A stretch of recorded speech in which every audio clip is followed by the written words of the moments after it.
you obviously realise what an amazing opportunity we have, how lucky we are, but also the training intensity, the player development, the way the coaches interact with you, and also being with the guys. You know, I've smiled a lot, as well as I've wondered if they can train us any harder. Nice to have Eddie on your back again.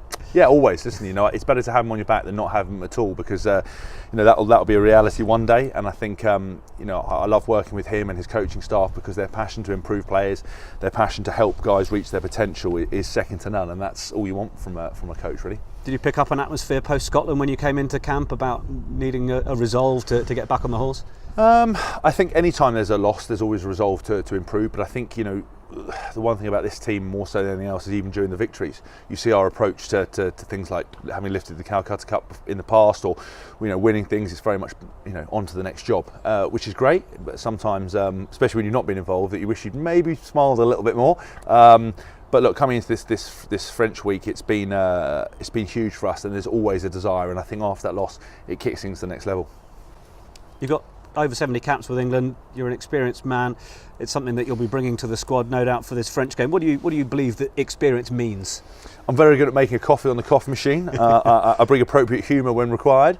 I think the thing about international rugby is that every season that you do it, or every season you play club rugby, you think you've got it cracked, and then you realise that you didn't. And I think for me, it's being able to say the right things at the right time, being able to speak to some of the younger players, being able to bring a calmer head, but also maybe, you know, at times try to lead by example, and understand that however hard it may seem, they can't actually kill you trying to train you. So it's always good to try to have that enthusiasm.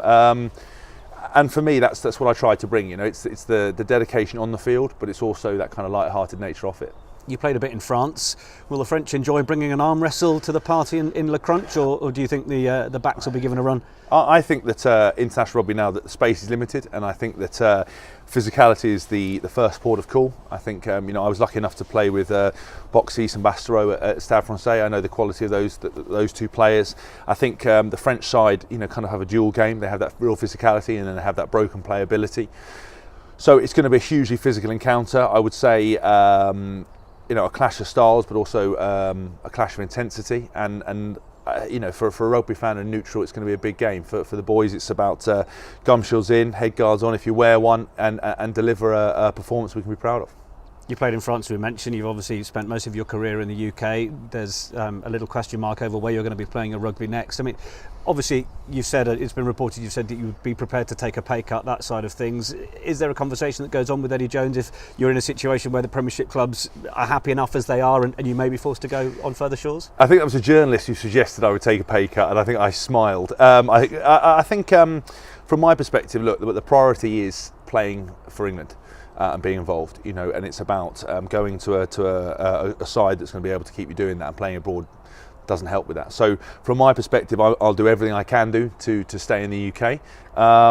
You know, obviously having in discussions with people, but we'll have to wait and see what happens. All right, we'll watch this. I'd love to give you an exclusive, but I've got nothing to say. No, unfortunately. That's fine. Yeah. We'll watch this space. I mean, does it make just one final question? I mean, does it make it an extra question for clubs, given that you're so forthright with the fact that it's about playing for England, that they have to consider taking on a player that might be away for those periods of time? Listen, all these factors play into it. You know, you've got to look at your squad. You've got, you know, you've got the salary cap. You've got the squad makeup. You've got the fact that actually there's loads of young back row around the Premiership anyway.